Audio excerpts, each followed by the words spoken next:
एक हारे हुए प्लेयर को बहुत ही अच्छे से पता होता है कि उसने उस गेम को क्यों हारा। उसके बहुत सारे रीज़न होंगे और इसी तरीके से मैं आज आप लोगों के साथ शेयर करने वाली हूँ 5 mistakes which I did in my YouTube journey. Quite amazing ना, फेलियर से भी हमें बहुत कुछ सीखने मिलता है। तो इसको हम कुछ पार्ट्स में डिवाइड करके फर्स्ट पॉइंट होगा हमारा क्लैरिटी। क्लैरिटी किसी भी काम को करने के लिए इम्पोर्टेंट होता है, सिर्फ यूट्यूब के वीडियोस के लिए नहीं, यूट्यूब प्लेटफॉर्म के लिए नहीं, ये हर जगह एप्लीकेबल है। तो जब हम यूट्यूब को एज अ प्लेटफॉर्म इस्तेमाल करते हैं तो फिर हमें पता होना चाहिए, हमारे दिमाग में क्लैरिटी होनी चाहिए एज अ फुल टाइम हम इसको इस्तेमाल करें या फिर एज अ हॉबी इस्तेमाल करें। जब हम एज अ बिजनेस इसको लेते हैं, as a full time job अगर हम बिजनेस की तरह इस्तेमाल करते हैं तो फिर वहाँ पर कुछ खास पॉइंट्स आ जाता है, जैसे इन्वेस्टमेंट, खुद को अप स्किल्ड करना। इसके अलावा हम उस पे टीम बनाने की कोशिश करते हैं, क्योंकि एक बिजनेस में टीम बहुत इंपॉर्टेंट होता है। हमें पता होता है कि हमारा प्रोडक्ट क्या है। तो इस तरीके के जो वर्ड्स आप सुनने मिल रहा है ना, ये एक्चुअली में बिजनेस में भी एक एप्लीकेबल होता है और यूट्यूब में भी। तो आप धीरे-धीरे जब इस वीडियो पे आगे बढ़ोगे तो आपको क्लियर हो जाएगा ये सारी चीज़ें। लेकिन वहीं पर जब आप इसको एज़ अ हॉबी इस्तेमाल करते हैं तो थोड़ा मनी मेकिंग में इश्यू होगा, क्योंकि हॉबी मनोरंजन के लिए किया जाता है, एंटरटेनमेंट के लिए किया जाता है। वहाँ पर पैसे जनरेट करना थोड़ा मुश्किल होगा। लेकिन उसी हॉबी को जब आप बिज़नेस में टर्न करेंगे तभी जाकर आपको कुछ बेनिफिट मिल सकता है for future. Okay, I hope ये क्लैरिटी आपको आ गई। तो क्लैरिटी वाला सब्जेक्ट हमारा कंप्लीट हुआ। ये इसलिए मैं बता रही हूँ क्योंकि मेरा खुद का एक्सपीरियंस है। जब मैं पढ़ाई कर रही थी तो मैं पढ़ाई जॉब से रिलेटेड चीज़ों में फंसी हुई थी और यूट्यूब को एज अ हॉबी इस्तेमाल कर रही थी, जिसकी वजह से उसका आउटकम भी उसी तरीके का आ रहा था। जितना एफर्ट दोगे उतना ही आउटकम आएगा, उससे हम बहुत ज़्यादा एक्सपेक्ट नहीं कर सकते। क्या होगा? तो हमारा नेक्स्ट टॉपिक है निश। जब हमें पता चल गया कि एज अ बिजनेस हमें मुझे यूज़ करना है या एज अ फुल टाइम इसे यूज़ करना है या फिर इसे बस हॉबी की तरह इस्तेमाल करना है, तो ये ज़रूरी हो जाता है कि किस निश पे हम बना रहे हैं। निश इट्स मीन्स आपका प्रोडक्ट। ये कि जो लोग आ रहे हैं देखने, आप उन्हें क्या दे रहे हो, ये बहुत इम्पोर्टेंट है।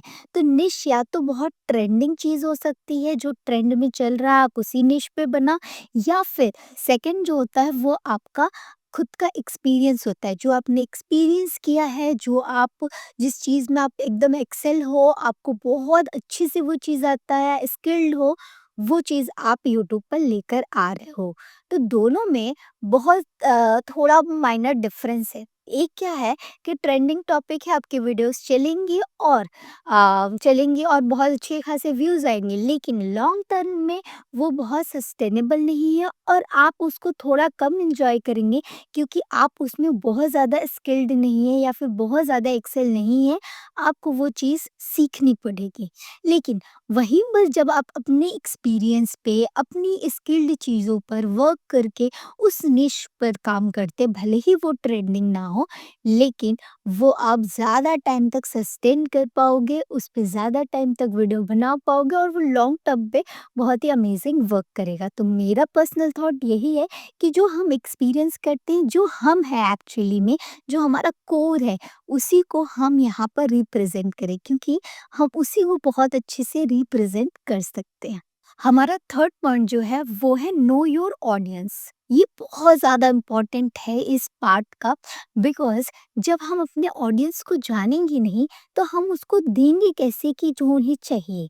जैसे आप एक बिजनेस करते हो तो आपको पता होता है कि कस्टमर क्या लेने वाला है आपसे और आप उसको क्या देने वाले हो, आप उसको कौन सा प्रोडक्ट बेचने वाले हो। इसी तरीके से जब यूट्यूब पे कोई आपको देखने आता है तो वो आपसे कुछ लेकर जाता है, वो कुछ सीख कर जाता है या फिर कुछ खुश होकर जाता है, लेकिन वो कुछ लेता ज़रूर है।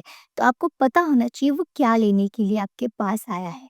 अगर वो नहीं मिलेगा तो शायद वो नेक्स्ट टाइम आपके वीडियोस को क्लिक नहीं करेगा।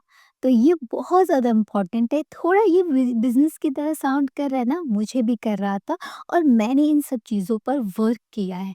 तो आई होप ये क्लैरिटी भी आपको मिली होगी। देख, हमारा नेक्स्ट पॉइंट है खुद को अपडेट करना। हर जॉब सेक्टर में मैं ये सारी चीज़ें जो बता रही हूँ, अगर आप बिजनेस में हो तो दिस इज़ वेरी इम्पोर्टेंट, ठीक है? लेकिन आप किसी भी जॉब प्रोफाइल में हो तो ये बहुत ज़्यादा इम्पोर्टेंट है कि आप अपडेट करो खुद को।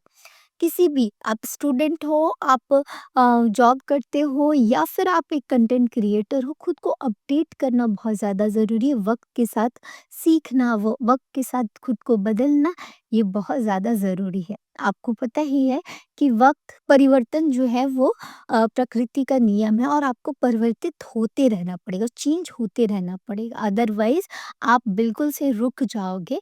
वो कहते हैं ना 1% चेंज खुद में हर एक दिन करना चाहिए, नहीं तो आप जो है वो पीछे रह जाएँगे, सब आगे निकल जाएँगे। ये मैं आगे हैबिट वाली जब मैं टॉपिक डिस्कस करूँगी तब ज़रूर बताऊँगी कि 1% खुद को एक दिन बेहतर बनाने में क्या डिफ़रेंस होता है। चलिए, consistency is the key of success. हम लोग को पता है ये सारी बातें, पता नहीं क्यों हम भूल जाते हैं।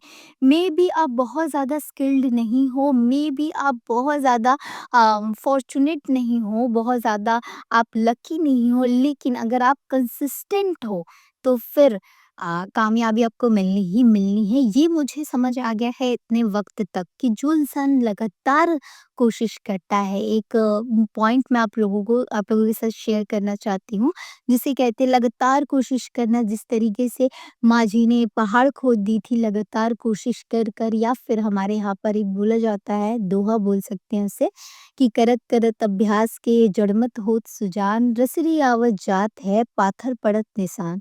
मतलब रस्सी जो है वो एक पत्थर पर निशान डाल सकती है, लगातार वो आए और जाए तो समझ में आ रहा है कि कंसिस्टेंसी बहुत ज़्यादा मैटर करती है। सिर्फ़ करते रहो खुद को, ये सारे जो पॉइंट है ना, खुद को अपग्रेड करते रहो, खुद की चीज़ों में खुद को स्किल्ड करते रहो, लेकिन करते रहो, तो फिर जाकर आपको सक्सेसफुल होने से कोई नहीं रोक सकता।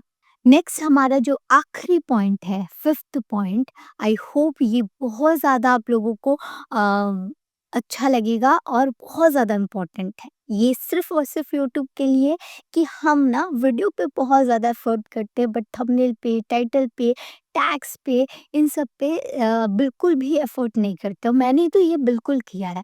मैं थंबनेल कुछ भी डाल देती थी लेकिन वीडियो बहुत वैल्यूएबल बनाती थी। लेकिन हमें एक-एक चीज़ों पर बारीकी से काम करना है, बिकॉज़ कंपटीशन बहुत हाई है भाई।